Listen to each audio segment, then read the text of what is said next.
Hello parents, welcome to Little Tree Kindergartens. I am the principal, Miss Lee.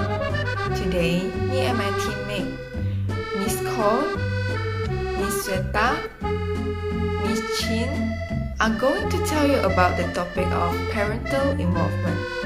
Before we go into the topic, let me tell you about the client rights of Little Tree Kindergartens. As our client, you have the right to be a full partner in all aspects of your child and family involvement. You have the right to be treated with dignity and respect without discriminations. You have the right to bring forward a concern or complaint and have access to a complaint resolution process. You have the right to be involved in all decisions regarding your services. You have the right to have your information kept confidential. And you have the right to request service in the official language of your choices between Mandarin, Bahasa Malaysia, and Bahasa English. Parents are always the closest one to a child. Every move and action of parents influence their children from infancy to adulthood. Thus, parental involvement in the early childhood is important. Now, let my teammate to tell you the challenge of parental involvement in preschool and the strategies. A very good day to you. I am Miss Chin. Today, I would like to explain about what are the barriers to parental and family involvement in early child education.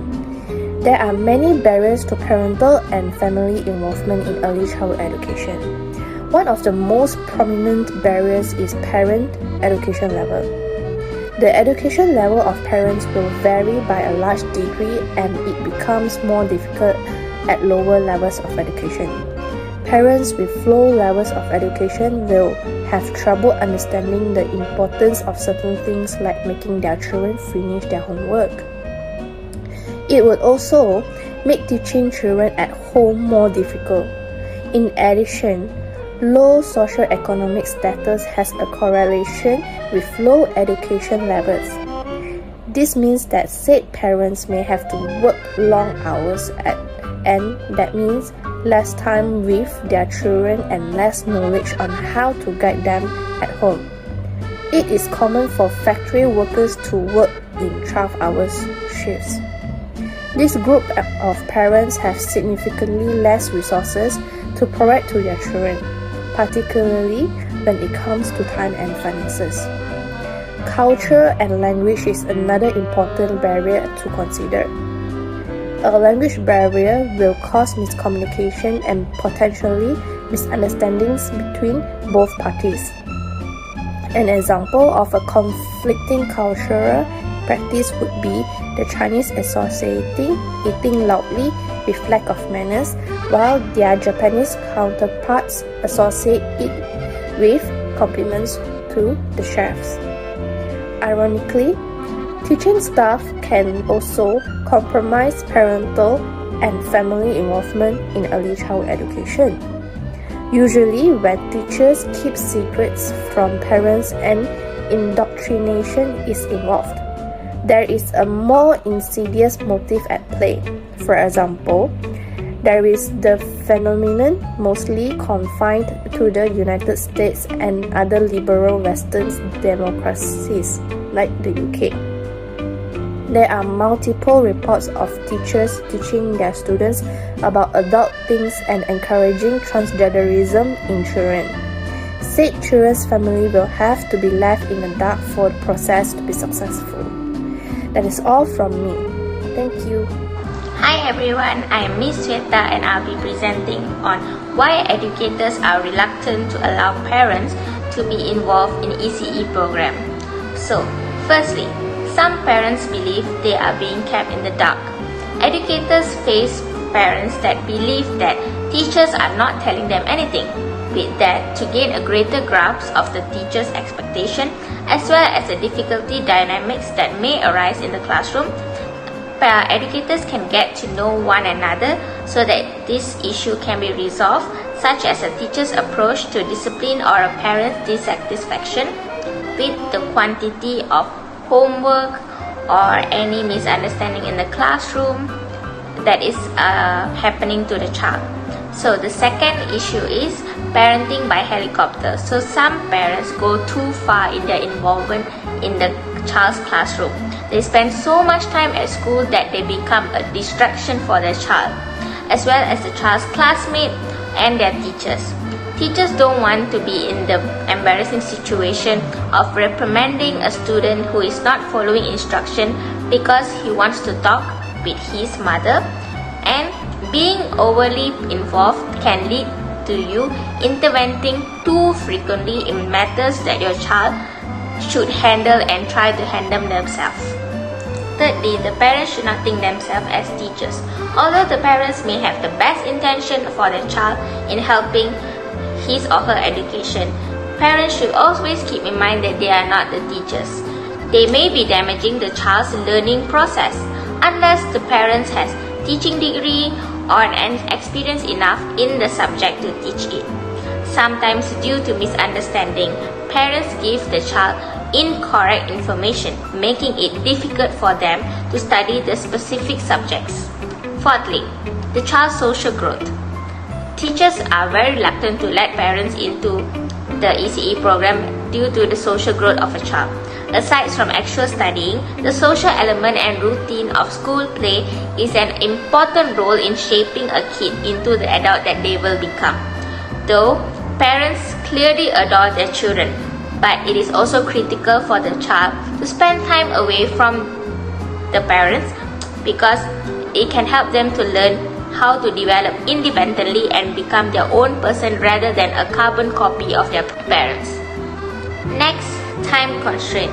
Educators are very scared when a parent is too obsessed with the child's well-being in the classroom because the parents will eventually spend too much time observing the educator and how the program is conducted, which will be stressful for everybody. Next, bad experience. Some educators don't like to let any parents too deeply into the program as they have had many unpleasant experiences with unsatisfied and demanding parents. Next, illiteracy. Educators don't encourage parents to be involved deeply in ECE program because of some of the parents that are illiterate.